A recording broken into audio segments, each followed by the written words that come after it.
Okay, no worry. So, Sincham,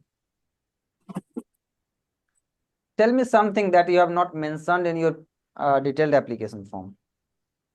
Okay, so one thing that I have not mentioned in my detailed application form is I have a certain passion for all languages, particularly for my mother tongue. And so I sometimes like to translate some things to my mother tongue Bengali for fun. For example, I contributed in some of the Wikipedia's Bengali projects.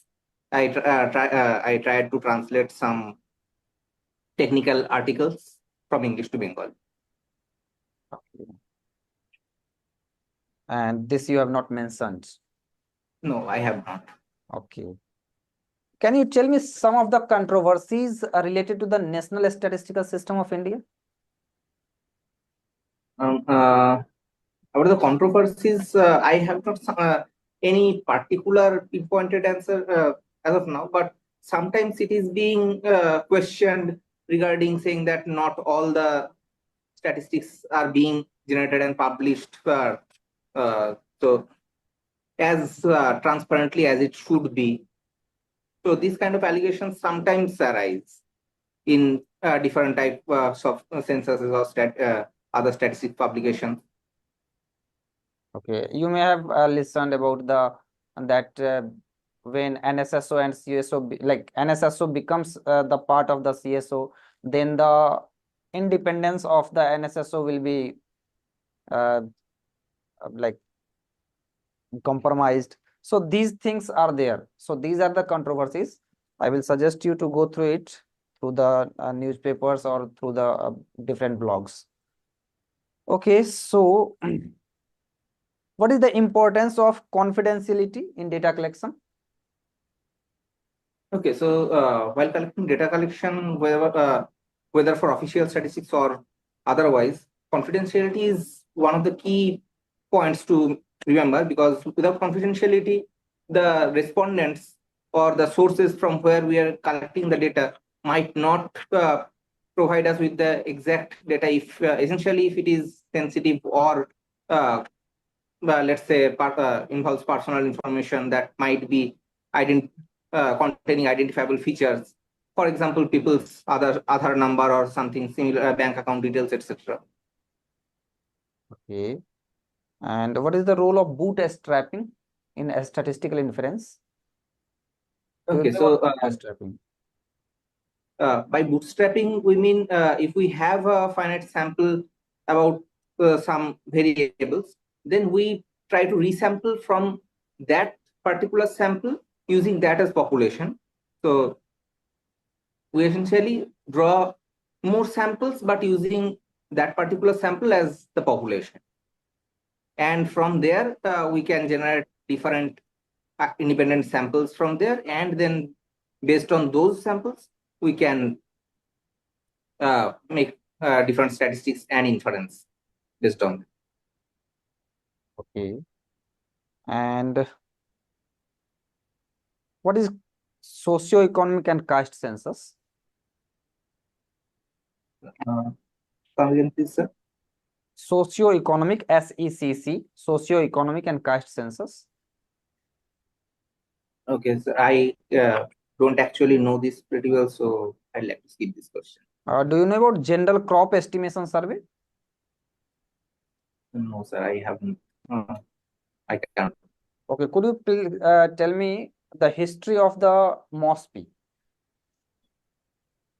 Okay, so the MOSPI, that is Ministry of Statistics and Program Implementation, was first developed in 1949 as Central Statistical Unit by Government of India, and then NSSO was created in 1950, and later those two were combined to form the Ministry of Statistics and Program Implementation.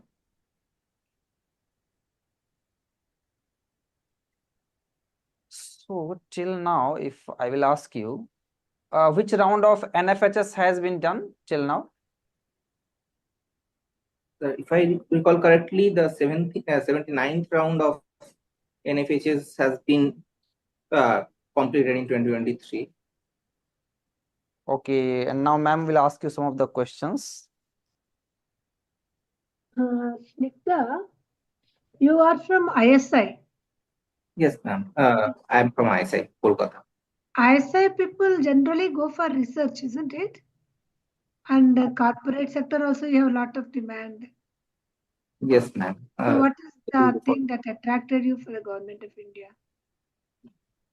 I mean, just because most of the people don't go and go to the other directions doesn't mean people from ISI don't try and join the Indian government.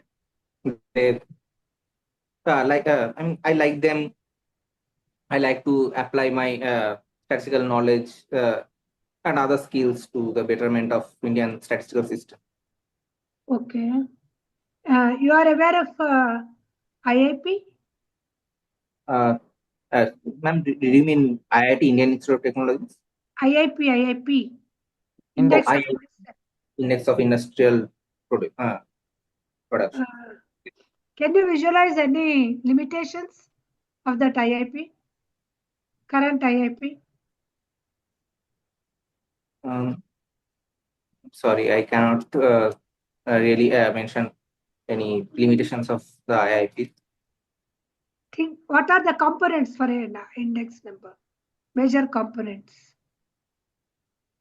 Major components of IIP. Of any index number. Of any index number. Okay. So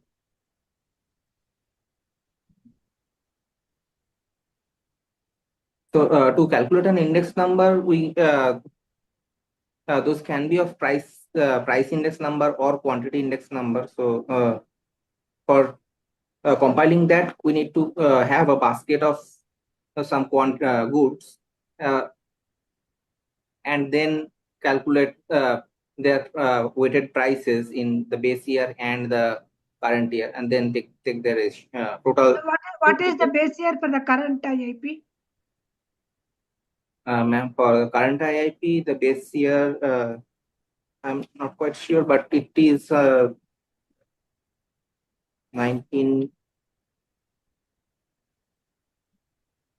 Sorry, ma'am, I can't recall. How old it is? Can you guess? It might be 1990s, right?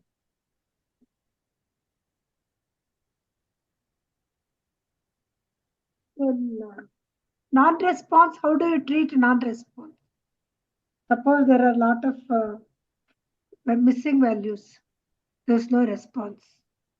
What is the general method you use for non-response? I'm sorry. Could you repeat the question again? Non-response. Suppose you are not getting some values to calculate the production or price or whatever. The factories have not responded. Then what will we do? Okay, so one easiest but least efficient way would be to not include those factories in the current calculation whatsoever, but that will definitely decrease the quality of the index number. So rather we can try to extrapolate if we have the past data time series from for the previous few years, and then try to fit some polynomial interpolation or some similar techniques, and then impute those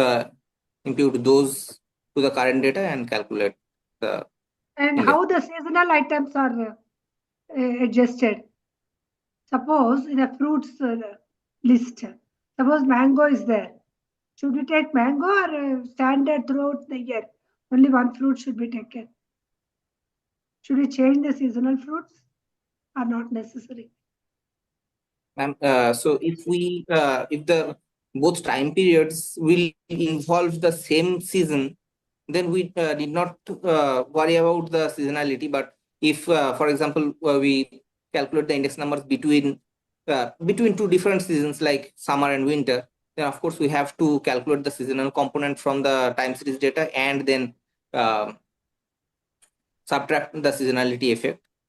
No. How do we include seasonal items? Should we include all, or should we include in the fruits only seasonal? Ma'am, as I said, if our index numbers base year and current year were taking the data from the same season, then we can include all the. So you should be having an idea, no? How do we compare the production or prices? How do we give the result, inflation or anything? How do we the index month over month of the same year, isn't it?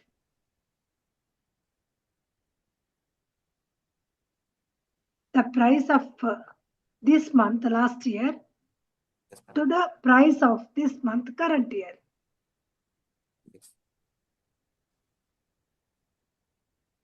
I think you better read some theory on the IIP or price indices or anything. Because you are from ISI, the expectations will be more. Some more preparation you require. Currently, are you working anywhere? No, ma'am, I'm not currently working, but I'm currently pursuing a further MTech in computer science. Further? MTech in computer science from ISI Kolkata. ISI. Yes, ma'am. From ISI. MTech in computer science. Okay, that's good. MTech in computer science. So you learn some programming and software, I think. Yes, ma'am. Or is it not software? I'm sorry, I couldn't catch the full. Any softwares you are learning? Okay, by software, I mean, I'm not learning any designing softwares or something. But yes, we are learning programming and machine learning. Machine learning. And introductory neural networks as well. Okay. Okay, best of luck. Okay. Now, sir will ask you some of the questions. Since 2020, 4 years passed, no? Did you the first attempt or second attempt? ISS?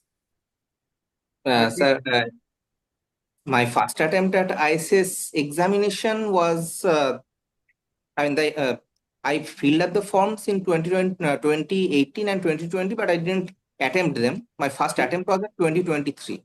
23, okay. Then you cleared? This is the 24, no? Achha. Yes. So first attempt you cleared, no? Sir, in 2023, I went to the interview level, but I wasn't shortlisted for the final list. Okay. So through that interview, did you learn anything? What you are lacking? What you have to develop further? How to improve? Did you understand from that interview, last interview? So, to be honest, I didn't find too much of fundamental things that might be lacking per se.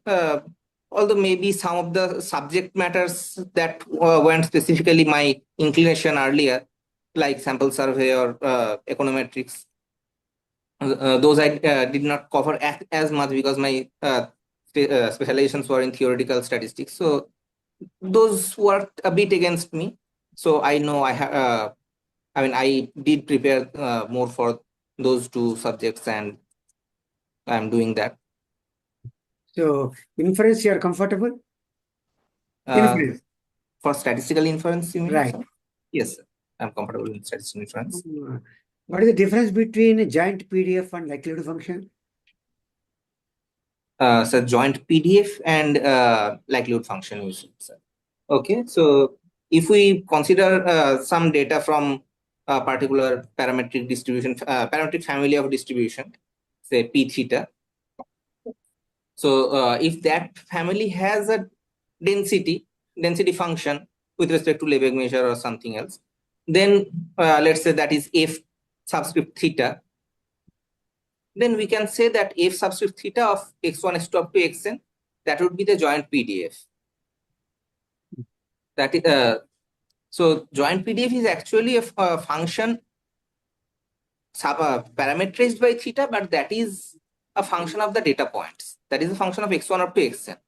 But when we consider the same function from a perspective of parameters, so given the data, we're treating the data as constants and then trying to infer something about the parameter theta, unknown parameter theta, then we dub the same quantity as a function in theta that is called the likelihood function, L theta given x1 of x.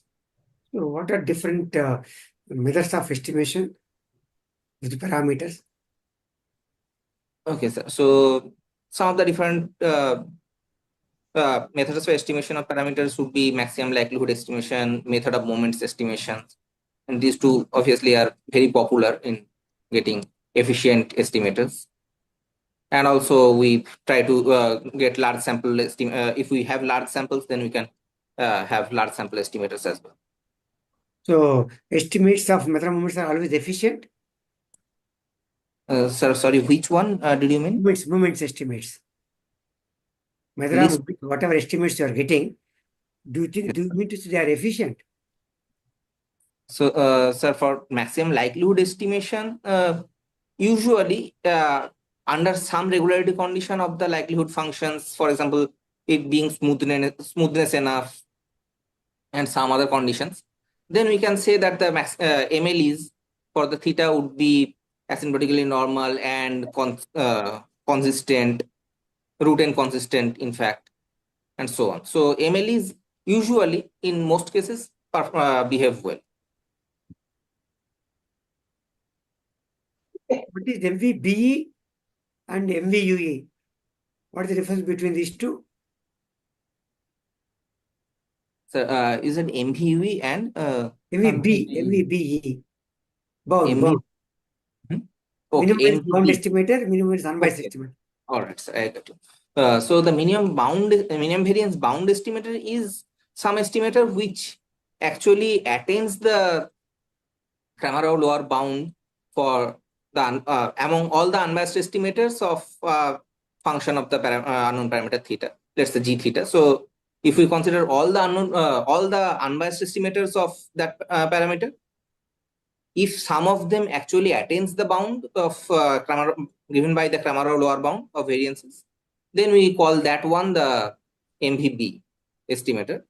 But MVUE estimator is simply one such unbiased estimator which performs better in terms of variance than any other unbiased estimator, and this betterness has to be consistent among all the theta within the parameter space.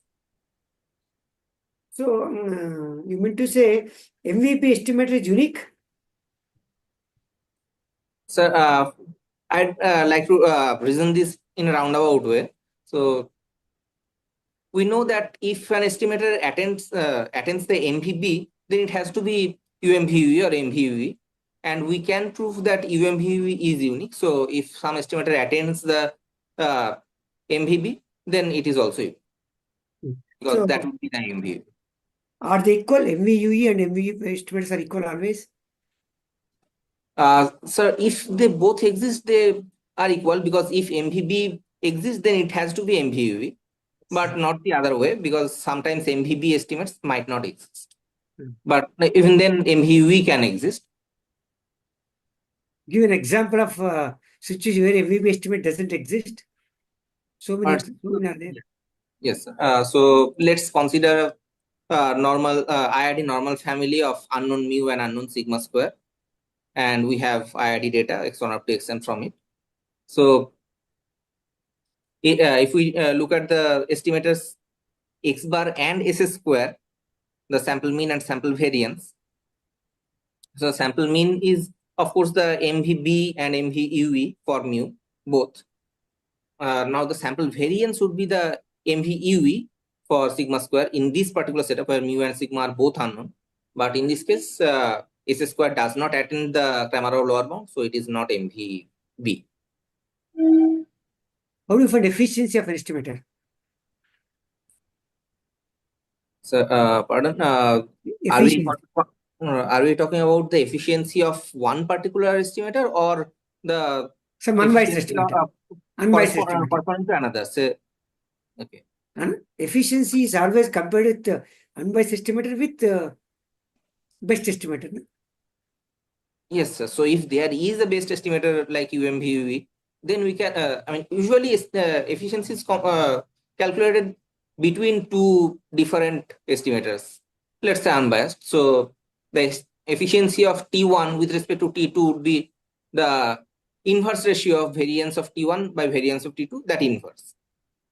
But both may not be the best estimators, according to you. You are comparing between two estimators only, na? Yes, sir. So if we need to compare, say the efficiency of one particular estimator, and if we have the UMVUV in hand, then we can compare. We can take the second one to be UMVUV and compare with respect to that. Well, that means you have to always compare with the best estimator to get efficiency of it. Yes. Suppose if MV estimator exists, let us suppose. What is the coefficient of correlation between the best estimator, best unbiased estimator, and another unbiased estimator? What is that? Efficiency between the best unbiased estimator and another unbiased estimator. What is going to be the efficiency? All right, sir. So there is a theoretical result about the correlation. Let me just recall for one moment. So that has to be the correlation between those two.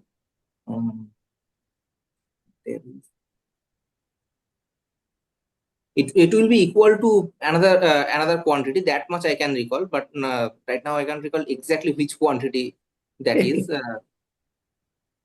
Okay. So, is there any condition that MVV estimator exists? What is the condition that for an MVV estimator to exist? What is the condition to hold good? Okay, so we are talking about a sufficient condition of MVV, MVB or MVUV. When do you say that MVV estimator exists? What is the condition for an MVV estimator to exist? All right, so MVB estimator, if we are talking about if and only if criteria. So if MVB estimator exists, then it has to in the Kramarov lower bound inequality, in the Kramarov inequality, the inequality must be satisfying as equality. So the corresponding Cauchy-Schwarz inequality must be equality. So from there we can calculate. We can say that. Okay, so You mean to say if equality holds, you can get MVV estimator? Suppose I give you lower bound value. Remember, lower bound I give some value. Will you search for MVV? What is the for which estimator is the variance? That way is difficult, no? If I give a value of the lower bound, yes, sir. you cannot look for estimator which has this bound. That is very difficult task, no? Yes, sir. If we only get the bound, then it is difficult.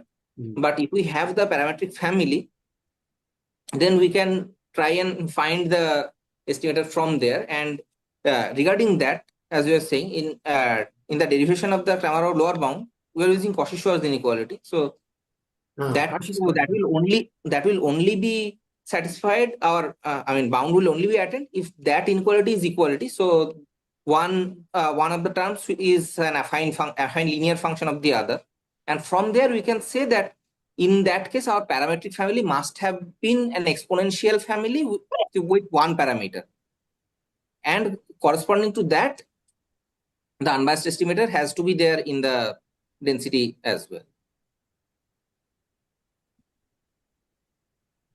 So the MVB bound has if it is existing, the family must be one parameter exponential family. Exponential family. So a particular condition, not you are not remembering something exponential family like that. It belongs to exponential family. That is a casual definition. Okay, doesn't matter. That also gives you idea. But you see, ISI, you learn number of things, but you never go to exact point to the question. If some question is asked, you have to give pinpoint answer.